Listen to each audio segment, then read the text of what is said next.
Alô, Baixada Santista, o Sem Reação chegando pela sua TV Com. Prazer muito grande contar com a sua audiência nesta quinta-feira ao vivo, falando para toda a Baixada Santista e convidando você desde já a participar do nosso programa. Nesta quinta-feira, nós temos a presença do Paulo Viazovski, gentilmente vindo ao programa, e também do Dr. Clemente. Um abraço especial aos nossos dois convidados do programa. Eu não preparei, nós estávamos aqui antes do programa, eu estava conversando com eles, não preparei os temas de hoje, então vou pegar os dois de calça curta, que chama, né? Apesar de só eu estar de calça curta, né, Clemente? Mas uma MP, uma medida provisória da presidente Dilma, na semana passada, ela autorizou, ou melhor, permitiu investimentos estrangeiros no serviço de saúde, como clínicas e hospitais. A MP foi incluída como contrabando, a matéria diz aqui, e que ela estava dentro de uma outra medida que tratava de incentivos fiscais à importação de peças para aerogeradores. A mudança tem um potencial para provocar impacto significativo no cenário de saúde nacional. Não foi muito divulgada, mas já criou polêmica. O Conselho de Administração da Associação Nacional de Hospitais Privados, ela aceita e respira com alívio esta medida. Já os representantes das entidades das Santas Casas, o presidente da Associação Brasileira de Saúde Coletiva, melhor dizendo, Luiz Eugênio, ele tem uma visão oposta, está muito preocupado e diz que pode criar um oligopólio. Clemente, você acha que é favorável a entrada de investimento estrangeiro? Passa essa bola primeiro para o Paulo, que está lá. No dia a dia, eu faço um comentário. Você faz o comentário? Paulinho, você acha que isso vai ajudar os planos de saúde, os hospitais, as clínicas? Primeiramente, quero agradecer o Augusto. Boa tarde a vocês, Dr. Clemente. O que a gente vê, nós temos talvez analisar por dois prismas. Primeiro, ao aumento da competitividade que o mercado, de um modo geral, vai ter com relação à vinda toda vez que abre-se para o capital estrangeiro no Brasil, há uma preocupação muito grande, enfim, em função da nossa elevada carga tributária, da nossa preparação de uma mão de obra muito mais qualificada e preparada para isso. Mas eu vejo que eu sou adepto a qualquer tipo de incentivo que possa cada vez mais trazer tecnologia, baratear a questão de equipamentos, fazer com que haja procedimentos mais rápidos, mais eficientes. Eu acho que o mercado por si só, ele se autorregula, é muito importante. A saúde é uma coisa que nós estamos podendo observar e sentir no dia a dia, ela necessita e exige de um aperfeiçoamento muito constante, da criação de procedimentos, de normas. Eu vejo que, se nós compararmos com os grandes hospitais norte-americanos, hospitais hoje lá nos Estados Unidos, a pessoa tem realmente uma normatização, uma afeição a criar procedimentos importantes para que possa analisar o custeio. Saúde é muito cara, principalmente na questão de saúde suplementar, onde nós temos que ter todo um sistema de auditoria, um sistema eficiente de procedimentos para que não eleve muito o custo de determinadas situações cirúrgicas. Enfim, eu vejo essa medida como uma medida boa. Ao mesmo tempo, é uma medida que nós temos que analisar como vai ficar, mas o mercado, volto a dizer, Augusto, o mercado se regula. Eu acho que tem que haver sempre um equilíbrio, tem que haver sempre uma forma de, quando há essa abertura de capital estrangeiro para dentro do Brasil, sempre nós temos que valorizar a nossa mão de obra nacional e o investimento nacional. Eu acho que alguns grupos nacionais, a gente vê, nós estamos a cada dia vendo que existia de uma maneira também camuflada investimentos estrangeiros em cima de pessoas nacionais, onde não era permitido. Hoje você pega grupos nacionais que estão se preparando até, a pessoa tem uma determinada empresa voltada para a área de saúde, ela se prepara para fazer a venda para grupos estrangeiros. Isso acontece no ramo farmacêutico, acontece no ramo de imagem. Então, eu acho que nada melhor do que ter uma coisa mais transparente. Vai legalizar, porque a gente sabe que os estrangeiros, recentemente, no ano passado, aliás, em 2013, com o advento da TV digital da definição do governo dos prazos, a maior produtora de antenas para TV digital do Japão comprou uma empresa pequena, fabricante de antenas no interior de Minas Gerais. A empresa continua nacional, pegaram lá, deve ter pego algum laranja, alguma coisa assim, e estão investindo na empresa. Quer dizer, por quê? Porque não podia, a legislação impedia que investimentos estrangeiros, como nas TVs, né? A gente sabe disso. A história mostrou, a Globo é o que é por causa do Times, que investiu 5 milhões de dólares na época, com o Roberto Marinho, nos anos 60, e transformou, e deu um aporte suficiente para a Rede Globo se transformar no que é hoje. Você não acha que de forma regrada, é bem-vindo esse tipo de participação, Clemente? Eu acho que sim. Eu sou um capitalista convicto, muito convicto mesmo. Eu acho que tem que abrir mercado. Mas o governo, ele vai ter que normatizar esse mercado. E é muito simples a gente entender. Eu acho que o Paulo falou muito bem. É bem-vindo mesmo, provavelmente vai melhorar a tecnologia, vai dar um acesso maior para exames assim, de maior complexidade. Agora tem que ver um outro lado, porque nós sabemos que tem empresas que entraram no setor de convênios aqui no Brasil, e aí complicou tudo, porque ela faz o quê? Ela quer reduzir custo para maximizar o lucro. E aí quando ela não quer pagar para o médico, por exemplo, seja para o plantonista, seja para quem presta o serviço, ela não quer pagar um valor, que seria um valor de mercado, ou até ela paga, Augusto, mas ela glosa 30%, 40% da fatura. Eu já ouvi falar em 40%. 40% da fatura, ela glosa isso aí, e se o cara vai reclamar, ela descredencia o médico. Ou seja, então o governo teria que agir nesse sentido. Outra coisa, hoje, a partir de dezembro, tem uma nova lei aí que regulamenta reajuste dos planos de saúde em relação aos médicos. Só que o que eles fazem? Eles colocam um item lá que se a pessoa não fizer uma solicitação prévia de 60 dias, ela vai ter um aumento equivalente a 10% do valor que deveria ser pela lei. Então, de alguma forma, eles burlam aquilo que foi normatizado. Então, eu acho que se a ANS ela normatizar isso, não teria um problema. Ou seja, não pode tirar um médico porque ele solicitou uma revisão da glosa e o cara não dá bola para você, não. Não quer nem saber. Não. Você fala, não, mas espera lá, não tem lógica. Eu estou falando isso porque aconteceu comigo também esse lance. Né? Mas eu sei que aconteceu com todo mundo. Sou uma pessoa muito relacionada ao Colégio Brasileiro de Radiologia, então eu sei o que acontece. O cara glosa, você vai lá reclamar. Aí ele fala, não, mas tem rasura na guia. Eu vou lá, apresento a guia mostrando que não tem rasura.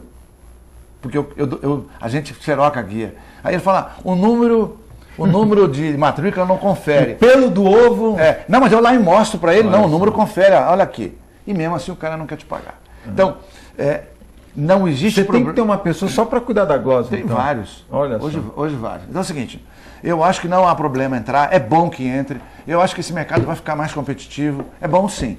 Acho que o Paulo tem toda a razão nesse sentido. Agora, é preciso que a ANS fique atenta e também não se submeta a desejos de planos que pela capacidade financeira... Grupos econômicos fortes, né? Grupos fortes que vai lá e impõe uma condição. Não, e a gente sabe que... Não, mas a gente sabe que existe, Augusto. Tem gente... Mas é aqui no Brasil, porque nos Estados Unidos não deixam. Não, lá não pode. Não pode. Se fizer, lá não é que nem aqui que...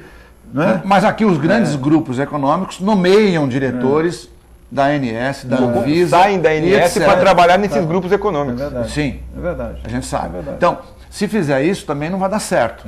Então, ótimo que faça assim, porém, então vamos solicitar a presidenta Dilma, que eu acho que é uma medida maravilhosa, realmente, então, louvável, mas que ela interceda junto à ANS para que normatize isso de uma forma em que nem as pessoas fornecedoras do serviço, nem os usuários sejam prejudicados. Olha, a Petrobras, depois de muita insistência, divulgou o seu balanço, né? Aliás, fora de qualquer cogitação, não tinha mais como segurar, até porque é o balanço do terceiro trimestre, né? E esse balanço apresenta números muito perigosos, né? Está sendo muito contestado. Primeiro, a estatal viu seu lucro despencar 38% no período, em comparação com o trimestre anterior. E não traz perdas de todo esse desvio que eu ouço os números, eu fico estarrecido. Já ouvi falar em 1/3 do valor nominal da Petrobras em desvios, o que passa dos 100 bilhões de reais. Eu não sei se isso é exagero, se estão chutando, o que está acontecendo. Mas isso tem me preocupado demais. A Justiça quebrou como chama? Do sigilo bancário? Obrigado, Paulinho. O sigilo bancário do Gabrielli, né? Ele vai ter que dar esclarecimento, mas ele já disse que o culpado é o Conselho de Administração, que a diretoria executiva só cumpriu o que o Conselho de Administração mandava. Paulo, os números, tanto é que nós tivemos ontem uma queda brusca das ações da Petrobras em razão deste balanço que muitos falam poderia ter sido maquiado. Eu acredito, Augusto, que em função de toda essa notoriedade e desse colapso que nós estamos assistindo junto à Petrobras, que era uma estatal de grande notoriedade, credibilidade, era o orgulho brasileiro, como todo mundo falava, o orgulho brasileiro de uma companhia tão superavitária, de uma companhia que tinha uma estrutura organizacional de resultados, trabalhando com indicadores, uma companhia que extrapolava as fronteiras do Brasil, né? Era o orgulho, e a gente vê aí que, infelizmente, houve uma mistura muito grande do público com o privado, né?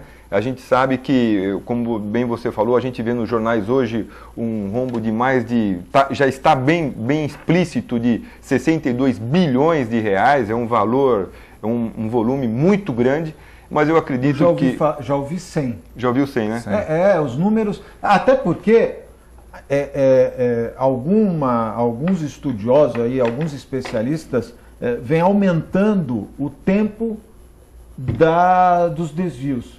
Não é? Quer dizer, esses desvios poderiam estar acontendo anteriormente. Muito antes. Né? Muito antes. O Paulo Francis, eu comentei aqui, o Paulo Francis morreu falando, não, e com medo, né, que o Joel Renault, que era o presidente da Petrobras no governo Fernando Henrique, processou o Paulo Francis porque ele afirmou que os diretores da Petrobras roubavam a companhia. Isso já no governo Fernando Henrique. E o cara que está preso, não o Severo, o outro que fez a delação premiada, já andava nos membros da Petrobras. Então esse número pode ser maior. Se começar a levantar gestões anteriores. Sim, pode ser maior. Pode ser maior. O que vai deixar... Agora, será que a companhia consegue se sustentar? Consegue renascer das cinzas? Olha, Augusto, eu acho muito difícil. É só você ver o que aconteceu, você falou, despencou na bolsa. A Petrobras já chegou a valer 400 bilhões, o nome Petrobras, a marca Petrobras. Hoje não vale 100 bilhões. Então você imagina, só nesse contexto, o quanto que ela perdeu, além da credibilidade, que foi extremamente perdida. Mas esse negócio é muito antigo. Esse negócio de pagar pedágio para entrar é muito antigo. Eu tive uma pessoa que eu conheci que prestava serviço. Ele tinha uma empresa que fazia avaliação dos materiais pelo quais a Petrobras utilizava. Então, por exemplo, como é que ela faz hoje? Existe uma empresa, isso é até louvável, não estou falando isso como crítica, não. É louvável até. Ela tem, vamos dizer, ela contrata uma empresa que é especialista em análise de qualidade do material pelo qual ela solicitou, para que esse material realmente tenha qualidade, esteja dentro dos padrões das normas técnicas.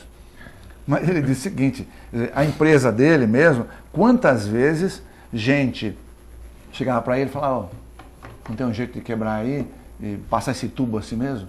Fazer análise de tubulação, não tem um jeito aí? Quer dizer, eu sei que ele não fazia, porque não precisava. A família era muito rica, ele trabalhava ali... Estava feliz. Mas assim, Mas existe. Então isso aí é muito antigo. Já existia dessa forma. Claro, quem está lá em cima... Eu acho que, Clemente, isso aqui deve ser o início de um... Se nós analisarmos, começou com a Petrobras, deve pegar agora BNDES, Correios e assim sucessivamente. Eu acho que as companhias ligadas ao governo, ao Estado de modo geral, com indicações políticas, tudo mais, com a participação de partidos, eu acho que o Congresso de modo geral tem que reavaliar a direção dessas companhias. O funcionário público, Augusto, Clemente, se nós analisarmos, a preparação do funcionário público no Brasil, a cada ano que passa, ele está muito qualificado, bem preparado. Tem funcionário hoje que fala 2, 3 línguas, mestrado, MBA. Por que não, nesses cargos de direção, nesses cargos onde exige o comprometimento, onde exige realmente uma postura ética muito grande, que se desvincule a questão do gerenciamento de uma companhia com a questão política partidária? Eu acho que aquele Brasil da cordialidade, aquele Brasil que nós já vivíamos de 100, de 50 anos atrás, nós temos que evoluir nos nossos conceitos, nos nossos princípios. Eu acho que basta nós termos como exemplo o que acontece hoje nos Estados Unidos. As próprias agências reguladoras não deviam ser cargos de nomeação, jamais.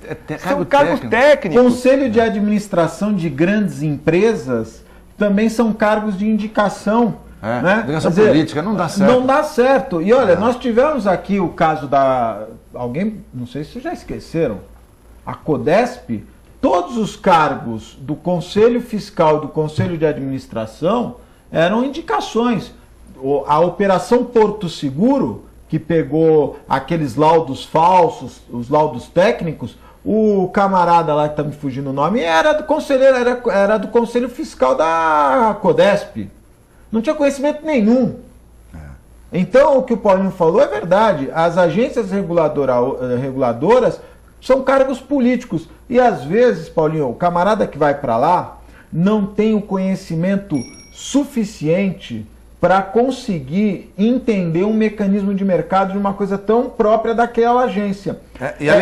Além disso, já entrando com aquele negócio, daqui ninguém me tira daqui. Não, e eu vou aproveitar essa oportunidade para fazer um caixa. É verdade. Ou crescer politicamente. É diferente de você ter um ministro ou um secretário. Não é? O Serra foi ministro da Saúde, era economista. Não deu certo. É diferente, porque ali é um projeto político, é um pensamento, mas o segundo escalão, o cara é o ministro da Saúde, o chefe de especialidades, lá, o secretário de especialidade, o secretário nacional de atendimento aos pronto-socorro, esses caras têm que entender, não é verdade? Sem dúvida. E é o que não acontece. O que nós temos que ter cada vez mais é um Estado mais forte que o governo. É verdade. O governo é transitório, o Estado é permanente, as instituições são permanentes. Tanto é que você pega hoje, vamos dar um exemplo, a cadeira de presidente da República dos Estados Unidos, a instituição é fortíssima. Às vezes a vontade do presidente não se sobrepõe a todo um regimento a qual aquele presidente está atrelado. Né? Você tem um Congresso que exige, você tem uma sociedade civil que cobra. Tanto é que... Ele manda até a página 4. Até a página 4, exatamente. Não, é isso? E olha, isso que o Paulo falou, aproveitando um gancho aí, que coisa interessante. A Petrobras realmente foi usada para fins políticos, independentemente do aspecto de desvio de dinheiro. O dólar lá para cima, o petróleo, nos Estados Unidos, por exemplo, ele é reajustado para cima ou para baixo, de acordo essa semana passada, pô. De acordo com a flutuação. É lógico. O cara está mudando. Hoje você compra gasolina nos Estados Unidos, mais ou menos o equivalente a R$1,10, R$1,20. Isso foi publicado na Folha de São Paulo. Ou seja, o cara está feliz e tal. Por quê? Ela flutua de acordo com o valor de mercado, ou no caso, com o valor do dólar para a gente. No nosso caso, teria que ser valor de mercado e ainda valor da moeda. Né? O que acontecia? O dólar lá para cima, um mercado a $120 e ela subsidiando o combustível aqui. Clemente, mas você esqueceu uma coisa. Os Estados Unidos importa petróleo. Ele ainda importa petróleo. O Brasil, eu não sei se eu estou enganado, mas até um ano atrás dizia que era autossuficiente. Não, mas ele então importa. você não Ele importa. Não, eu sei que importa porque tem os derivados do petróleo que ele acaba não conseguindo produzir de uma maneira geral. Mas o que a gente mais escutava é o Brasil está autossuficiente de petróleo. Pô, se você está autossuficiente, você não pode pagar mais caro que o mercado, né? Sem dúvida. Não, e mais do que a onda que foi criada dessa sensação de pré-sal queria ser a solução de uma autossuficiência definitiva em termos de energia, de um modo geral, né? Mas eu gostava que o Celso Ming, ele escreve em vários jornais, mas na Tribuna é um deles. Ele fala isso há anos, assim, tipo, presidenta, acelera o ritmo, porque se você demorar muito, o pré-sal vai ser inviável. Já é inviável. Porque está $60 o barril, 189 litros. Estão falando que ele pode cair até para 40. Clemente, e o custo da Petrobras para produzir o pré-sal é mais que 50. Eu vou, porque às vezes as pessoas, a gente fala as coisas, né? E muita gente não gosta do que eu falo, e eu respeito, porque eu não sou vaquinha, né, de presépio. Há 7 anos atrás, talvez até um pouco mais, 8 anos atrás, eu venho falando no meu programa que o pré-sal era um engodo. Mas não falei porque eu acordei um dia e pensei, puxa, eu acho que o pré-sal... Não. Eu trouxe ao meu programa especialistas, eu trouxe um cara da Unicamp, professor Rios. Ele é a cadeira de petróleo e gás da Unicamp é dele. Ele disse, eu vou trazer esse programa. 8 anos atrás ele disse, olha, toma cuidado, o governo está falando uma coisa que é irreal. Há 8 anos atrás, falou em Santos, falou, Santos tem que tomar cuidado porque vocês vão virar uma segunda Macaé, que é o que aconteceu. O crescimento da Praia Grande, Paulinho, não é só porque a Praia Grande vem crescendo. Mais de 40% do aumento de moradores da cidade da Praia Grande são pessoas que saíram de Santos para morar na Praia Grande porque não conseguem pagar aluguel em Santos ou porque não conseguem morar em Santos, porque o custo de vida é alto. Isso ninguém fala. Não é porque a Praia Grande é uma bela cidade, uma cidade que está crescendo, mas há outros componentes. E o atual governo, aliás, o governo Lula, eu só não entendi porque no início do governo dele, ele fez um negócio sensacional, colocou o álcool debaixo do braço e foi vender o etanol nos Estados Unidos.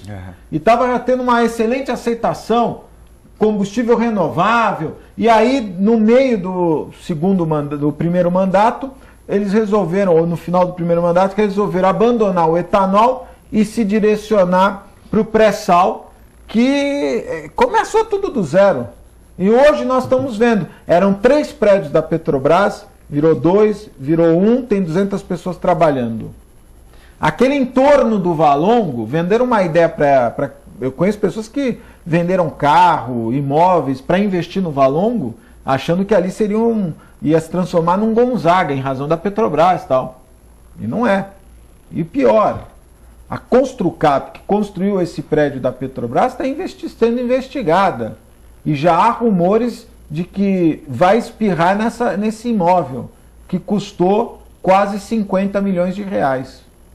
Agora, por falar em 50 milhões de reais, eu tenho que fazer um intervalinho. Mas antes eu queria fazer um comentário aqui, ouvir os nossos convidados.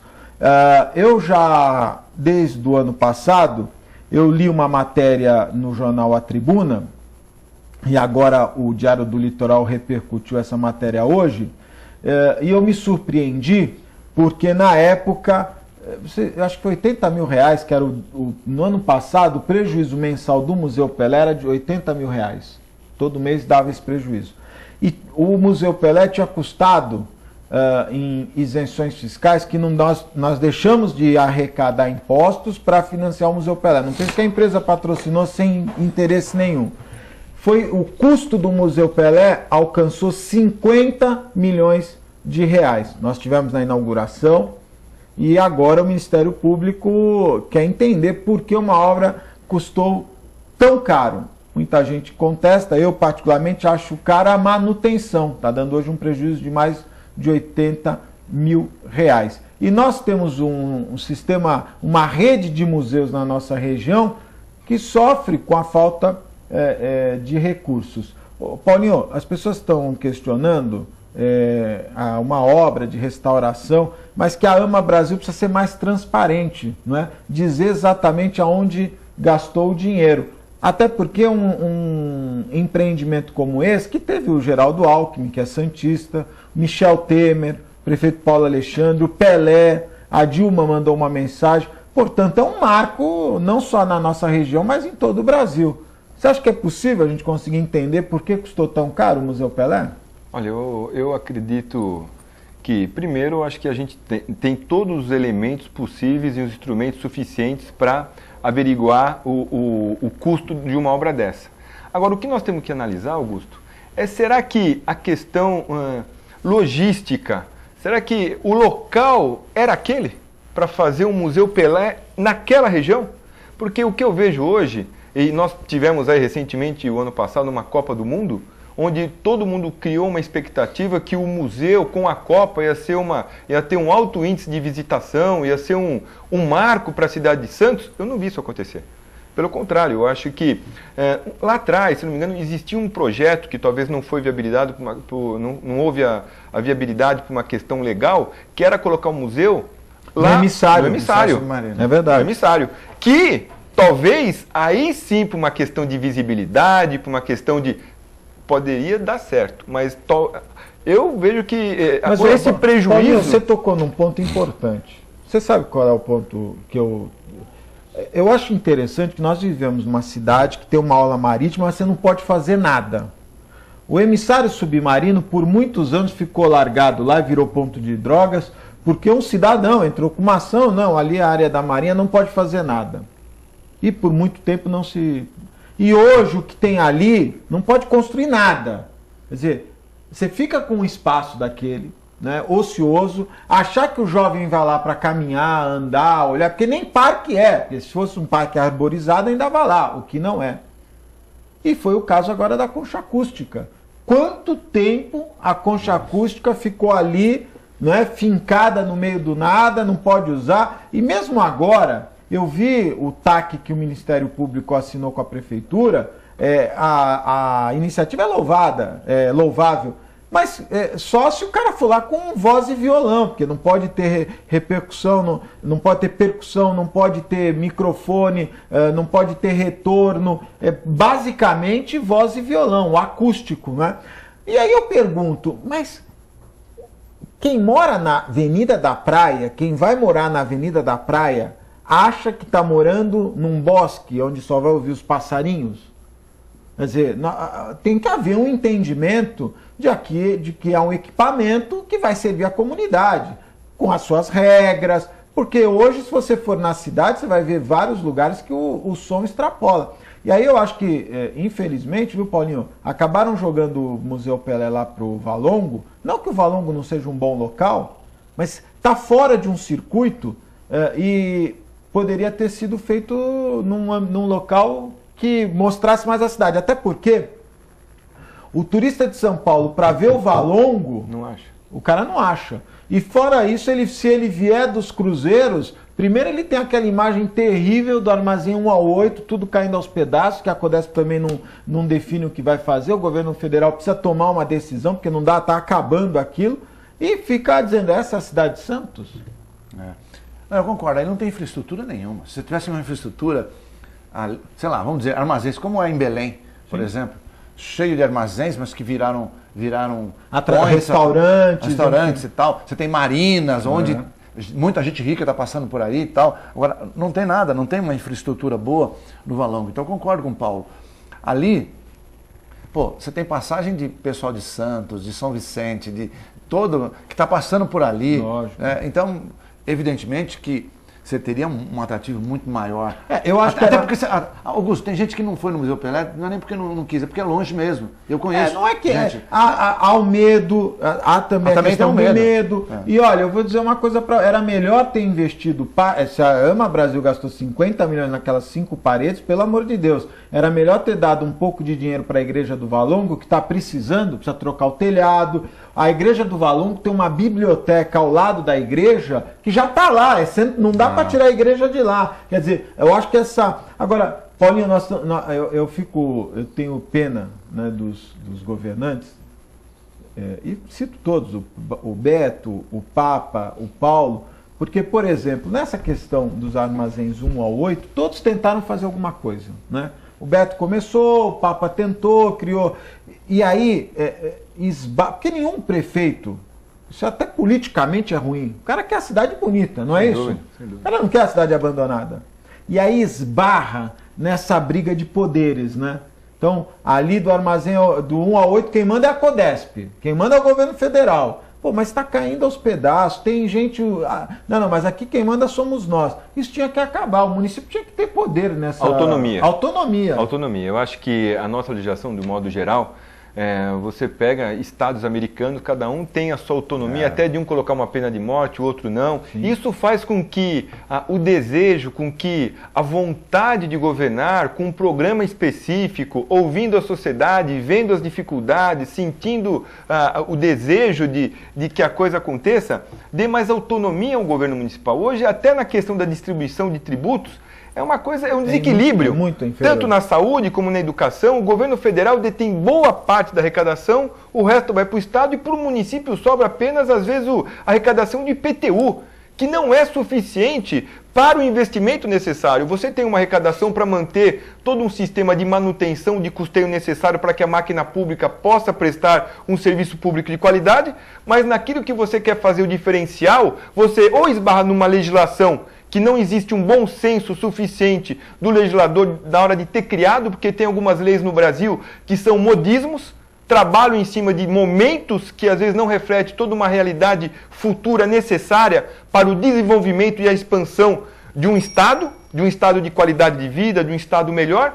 Então o que a gente vê hoje, você pega às vezes cidades próximas, Porto Madeira, Argentina, vai lá ver o que aconteceu. É o mesmo fenômeno, eles revitalizaram todo um centro. Vai ao Panamá.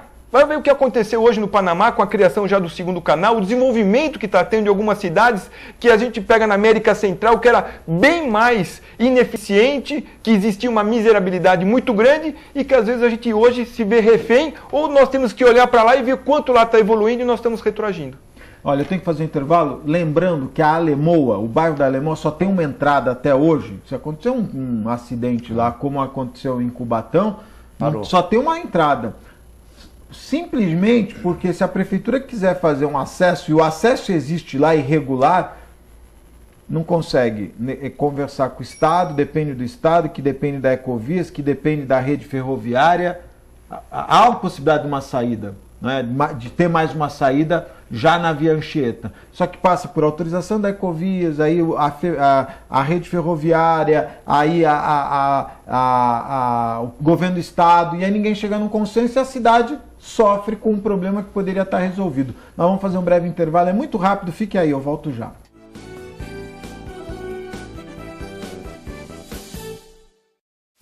Com o objetivo de atender cada vez melhor, o Plano de Saúde Santa Casa oferece a você e a sua família uma ampla rede de atendimento em Santos, São Vicente, Praia Grande, Cubatão e Guarujá. Além de contar com a melhor equipe médica e multiprofissional do litoral paulista. Plano de Saúde Santa Casa de Santos. O melhor atendimento em plano de saúde. 3226-6200.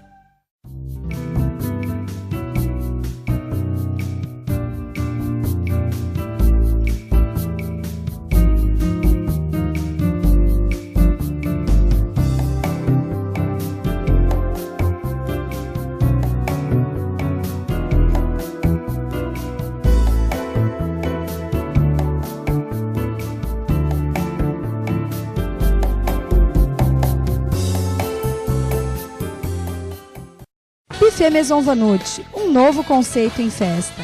Requinte e sofisticação no mesmo espaço. Atendemos todos os tipos de eventos, aniversários, casamentos, festas infantis e confraternizações. Venha conhecer nossos ambientes e faça o seu orçamento. Buffet Maison Vanut, Avenida dos Bancários, 42.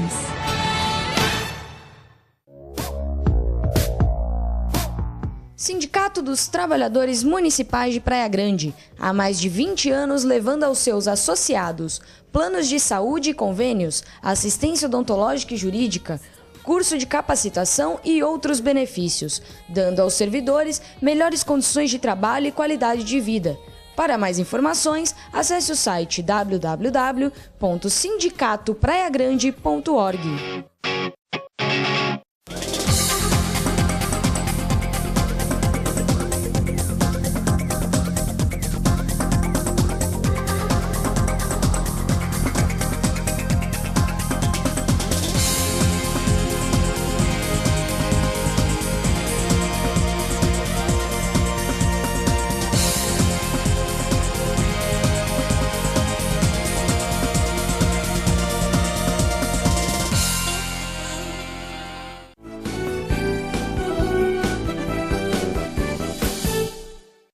Estamos de volta ao vivo, mandando abraço especial aos nossos amigos da Ozan. Ontem, viu, Clemente, eu estava conversando com os nossos convidados de ontem, de quarta, aliás, de terça-feira. Quem veio terça-feira no programa, que agora me fugiu a Daiane? Quem veio? Você lembra, Daiane? Daiane também não lembra, né? Ninguém lembra quem veio no programa. É impressionante. Se você perguntar para uma pessoa o que você comeu ontem, a pessoa para... Lembra? Não, o Antônio Carlos foi reprise, o Cirino foi reprise. Vocês estão dormindo no ponto. Mas eu estava comentando com os meus amigos de ontem. Quem?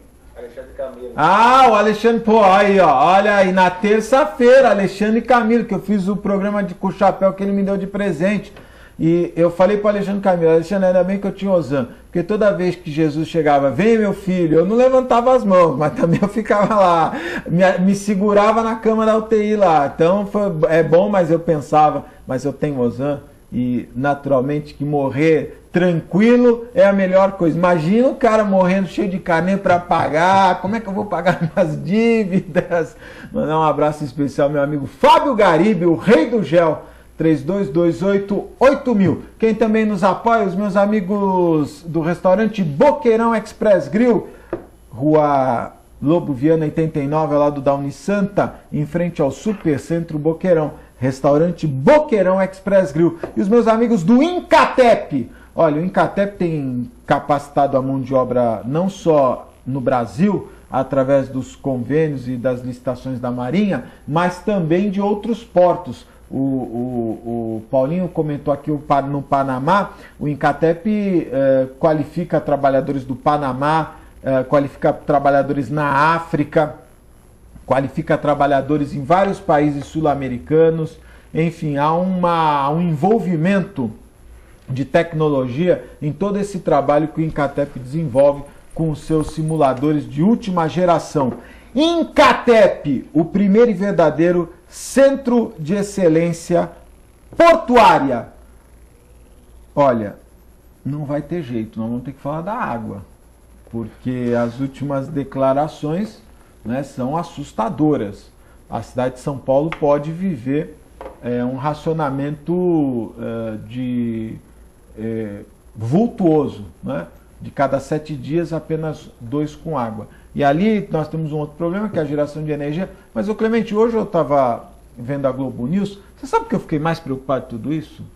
Eu não fiquei preocupado só com esse... Eu fiquei preocupado com o restante do ano. Porque nós estamos num período de chuvas, não está chovendo. Quando acabar esse período de chuva? Ano que vem não vai ter água nenhuma. Se hoje já está assim...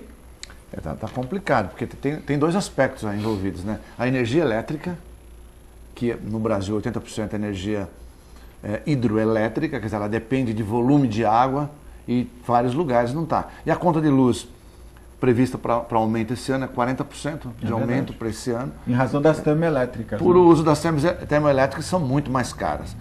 Como as eólicas que estão prontas ainda não podem... Isso é uma outra coisa absurda, eu estou saindo um pouquinho do assunto, mas ou seja, você tem energia eólica lá no Nordeste.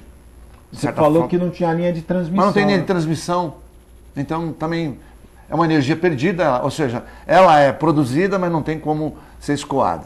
Então, existe uma preocupação nesse sentido, com relação à parte elétrica. Agora, tem a outra preocupação, de certa forma um pouco pelo excesso de consumo dos brasileiros, um A Organização Mundial de Saúde preconiza em torno de até 120 litros dia per capita, por pessoa. O brasileiro, na média, gasta 250 litros dia. Então você vê que é mais que o dobro. Então nós temos que realmente ter consciência que é um bem finito, que é preciso ter economia e também um pouco é porque é barato, a água praticamente não se paga, a água é muito barata, as pessoas não percebem. Então, ou seja, tem que ter essa disciplina, mas também eu acho que parte disso tem relação realmente com falta de investimento. Uma das coisas que eu acho um complicador absurdo é 40% da água, e inclusive confirmada pelo governador. Nós temos essa pesquisa, ela se perde na distribuição. 40% é perdida no meio do caminho. Na Alemanha, a perda é de 7%. Você sabe quanto é no Japão? 5%. E eles estão trocando as tubulações agora. Você vê. Há uma preocupação com o desperdício. Né? Então, você vê, 7 na Alemanha, 5 no Japão. E ainda estão preocupados que é muito, 5. E a gente está perdendo 40 no meio do caminho. Da água tratada, o que é bom deixar claro. Já da água tratada. Então, você já tem um problema que o brasileiro gasta mais do que deve. Muita perda no caminho. E mais a falta de investimento no setor. Né? Incluindo o que alguns governantes fazem, que vamos dizer, está faltando água, tá, vamos pegar dessa bacia, desse aqui, daqui. Elas não estavam e até a dessalinização. Que é um pouco mais. Olha, nós temos aí. É mais complexo, mas. O Clemente, tem um estado aí, não vou lembrar, acho que é Tocantins, não vou lembrar agora, que chega a 50% do desperdício da água. Vê pra mim qual tem 50%, que eu não enxergo aqui, mas nem com luneta. O Acre, ótimo. O Acre, 55% da água tratada, Paulinho, se perde no meio do caminho. Olha, além dessa preocupação que nós temos que ter, principalmente no sistema do Cantareira e tudo mais, a questão da falta de planejamento, os investimentos necessários, nós temos que analisar também qual vai ser o impacto para a região metropolitana isso, né? Porque você pode analisar que aos finais de semana, o aumento de veículos que estão vindo para cá... Lavar roupa. Mas é verdade, para lavar roupa ou para sair daquele caos que está ocorrendo ao entorno da grande São Paulo, principalmente na capital, é muito grande.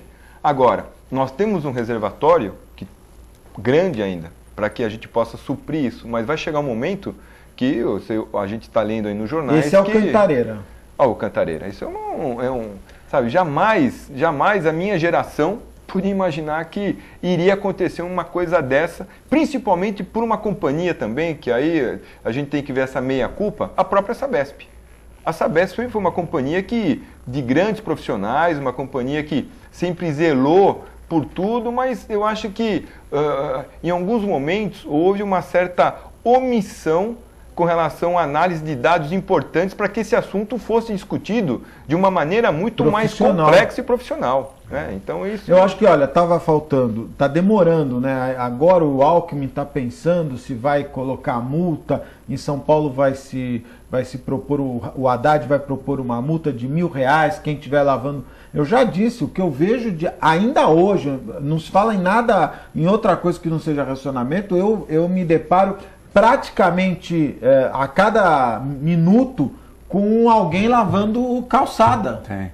Você sabe que essa semana... Com mangueira, fazendo a vassourinha de mangueira. Essa semana eu lembrei de você, porque nós falamos um dia que você falou, puxa, eu acho absurdo, e ficou bravo aqui no programa, e eu tô passando lá, e eu vi o cara lá lavando. Vassourinha, água vassourinha. Impressionante. A falta de sensibilidade, né? Não é? Numa situação dessa, onde está falando em 2 dias de água para 5 sem água, e a pessoa lá lavando uma calçada sem... Mas, Clemente, eu acho que também tem que existir um pouquinho por parte da população, como vocês estão falando, uma certa conscientização. Você pega hoje, às vezes, eu não sei se é por má fé, ou se pessoas que, principalmente alguns sanitários públicos, alguma coisa assim, que não tem aquele ainda controle de aquele sensores, né? A pessoa deixa a água ligada, ou senão vai fazer a barba e está lá a água escorrendo e fazendo a barba, ou senão eu vou esperar aquecer um pouco a água, ligo o chuveiro até a água... Então, acho que a população, de um modo geral, hoje, tem que se conscientizar que se não houver um pouco de participação de cada um para que a gente possa conter isso, para que no futuro não seja uma coisa mais drástica, as chuvas não estão ocorrendo. E quando há uma chuva num curto espaço de tempo, num volume muito grande, que causa mais um grande mal-estar momentâneo do que praticamente a necessidade de aumentar o nível de água nas represas. E olha, eu li, não sei se o número é correto, mas que talvez o Paulinho possa falar com mais propriedade, que o Vale do Ribeira, o sistema de represas do Vale do Ribeira, eles poderiam tranquilamente suportar estas estiagens. O Vale do Ribeira teria algo em torno de 3 cantareiras de água, só que não estão interligados. Exatamente, essa interligação...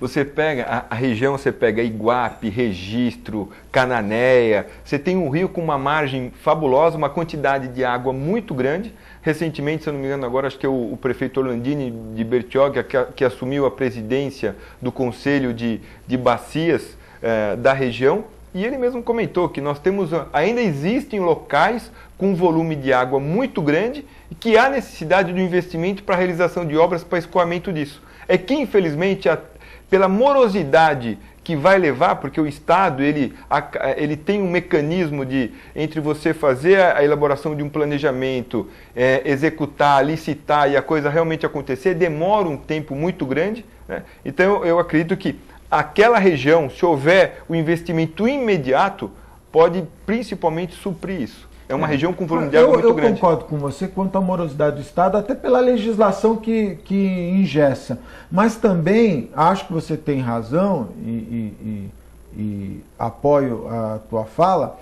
quando você diz que os técnicos da Sabesp, os profissionais da Sabesp, a companhia, não é possível que essa luz vermelha acendeu ontem. Olha, acabou a água isso já vinha. Eles devem ter estudos, devem ter avaliações. Então, estas obras, se tivessem começado antes, né, ou um profissional dizendo, nós temos que ter as bacias interligadas, porque a água é um bem finito. Se nós não cuidarmos, uma hora vai dar algum tipo de problema. Acho que faltou essa visão. Pensou-se em fazer reservatórios, estações de tratamentos, prolongamento de redes, tudo mais, mas só esqueceram no detalhe, a captação, né? Que uma hora a fonte podia secar. Eu vi por favor, também. Na verdade, eu acho que tem vários aspectos aí. Né? Um aspecto também é que isso está por baixo da terra, ninguém vê. Então, às vezes o político quer colocar obras vultosas que dão impacto. E o Maluf mesmo falava isso. Eu fiz a água espraiada, eu fiz isso, fiz aquilo. Aquela coisa que todo mundo vê. Né? E o cara não quer fazer, ou adia até o máximo possível, que ninguém vai ver, que custa. Aliado a isso tem tudo que você falou, Paulo, que é aquela falta de discutir um assunto importante. E mais um, esse negócio de estudo de impacto ambiental no Brasil é uma coisa complicada. Nos Estados Unidos, cara, nada dura. Em geral, diz que dura em média, a maioria dos projetos pequenos, em torno de 3 meses, nunca passa de 8 meses. Aqui demora 5 anos para o cara analisar um projeto. Eu fiz um programa este ano com um primo meu que mora na Alemanha e que ele trabalha numa empresa. Você vai construir uma casa, um prédio, um galpão, qualquer coisa, ele vai lá e ele analisa o solo. É uma análise de solo. Você não pode fazer nenhuma obra se não houver uma análise de solo, que é o tal do impacto ambiental. Ele faz uma avaliação. Mas é rápido. Ele faz uma avaliação do solo e do meio ambiente, se o cara pode construir a casa. Animais silvestres, tudo isso é uma avaliação. Eu falei, poxa, o cara... uma semana. Eu falei, como uma semana? Se não houver nenhum problema, se o cara não tiver que fazer nenhuma remediação, uma semana. Deu teste lá, o solo não tem nenhuma contaminação, o ambiente não tem... Aqui, o cara tem que contratar um amigo do cara do IBAMA, um amigo do cara de não sei aonde, um amigo do cara da CETESB, um amigo do cara... Posto de gasolina, então, o cara tem que vender o posto para construir outro posto. Né? Muito complexo. Então, é muito complexo. Mas, eu acho que, mais do que isso, você quando fala das obras, né? Imagina hoje se o Geraldo Alckmin pudesse vir a público e dizer assim, olha que marketing imbatível. Pessoal, fica tranquilo, tem água para todo mundo, não vai ter racionamento, porque nós pensamos lá atrás e interligamos todos. Não é verdade? O político também tem que pensar no as na manga, de ter o que não dá para ver no momento oportuno usar, não é, Paulinho? Agora, Augusto, o que a gente vê o Estado cada vez mais se aparelhando, cada vez mais se aperfeiçoando, as secretarias de gestão, tudo mais, será que não tem essa análise de um plano diretor pensando o Estado de São Paulo, pensando esses problemas que possam ocorrer com o aumento da populacional, enfim, pensando a coisa para 15, 20 anos? Ainda existe um planejamento de curto prazo. Nós temos que começar a fazer planejamento de médio para longo prazo, independentemente de questão partidária, independentemente de plano de governo. Eu acho que a coisa tem que se trabalhar, eu sempre falo, não numa política de governo, mas uma política de Estado. Uma política de Estado que acabe passando de governo para governo, onde as instituições, eu volto a dizer, tem que ser forte. Aquilo tem que prevalecer. Agora, infelizmente, no Brasil não existe esse consenso de uma política de Estado onde a gente pode realmente direcionar um investimento correto, porque a gente sabe que vai surtir um efeito necessário. Eu vi um especialista esses dias dando uma ideia simples. Ele disse assim: onde estão os piscinões em São Paulo? Falando sobre São Paulo. Onde estão os piscinões? Os piscinões hoje poderiam ser a salvação da lavoura. Não está chovendo no Cantareira, mas está chovendo na cidade de São Paulo. E a gente vê os alagamentos. Nossa, aquilo é uma quantidade de água. A famosa caixa d'água, né? Essa água poderia ir para imensos piscinões. Inclusive ele fez um desenho afastados da cidade, não é? E lá tratar essa água e retornar para a cidade. Tem determinado tipo de água que não precisa ser tratada. Hoje no vaso sanitário você dá descarga com água potável. É verdade. É verdade. Por que não usar a água da chuva que podia estar hoje num piscinão, nos banheiros públicos e nas residências? Mas olha, Paulinho, mais do que isso, eu acho que nós, a partir de hoje, vai mudar, né? A presidente Dilma tinha que baixar um decreto, uma medida provisória, já que é tão fácil, proibindo qualquer obra que não tem... a obra tem que ter, por exemplo, captação de água da chuva. Não é? Tem. Eu acho que teria que ser assim, obrigar. Qualquer prédio novo que vai ser feito, você precisa fazer lá no teu prédio. Não, lá tem, Augusto. Você já fez? A gente, olha, por incrível que pareça, a gente tem uma mini usina lá. A gente trata a água lá. Olha que legal. A gente capta a água, trata a água, bombeia para cima e utiliza para água da chuva. Água da chuva. Olha só. Então, eu acho que tem que ser assim para todos. Nós fizemos isso espontaneamente.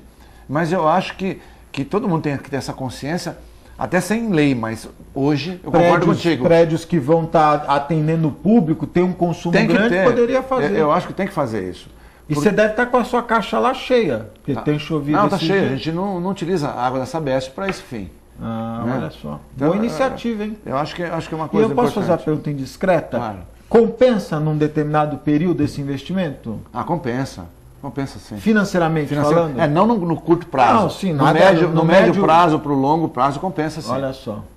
Agora, eu acho que tem que ter essa consciência. O Paulo falou muito bem a respeito desses comportamentos das pessoas, e ele também não pode ser um comportamento só para a época da escassez. Tem que ser um comportamento definitivo. É verdade. Para a vida toda. Eu posso falar assim, eu tomo banho desde pequeno. Tomo banho, eu me molho, desligo, ensaboo, depois que eu vou ligar o chuveiro. Assim, uma consciência. Ou quando vai escovar o dente, ou fazer barba, molhou o negócio, desliga, depois se liga. Né? Assim, e eu incorporei isso, continuo fazendo, mas é difícil você fazer isso para os filhos, passar isso para os filhos até, é difícil. Culturalmente. Né? Que dirá para a população como um todo, mas tem que massificar esse tipo de coisa nas escolas, o governo com orientações, enfim. Mudar o pensamento. Acho que é importante isso, o cultural, mas também pensar em soluções imediatas, né, Paulinho? Urgente, Augusto. Urgente. Eu acho que se não houver soluções imediatas, nós teremos aí um caos iminente dentro de meses. É verdade. O japonês lá da Sabesp estava preocupado. E passar isso, nós falamos da água, tem que pensar nisso também em termos de energia. É verdade. Até um ano atrás, não vai faltar energia. Hoje, corremos esse risco. E eu acho que muito por causa das questões ambientais, né? Porque eu acredito na energia de hidroelétricas, né? Mas depende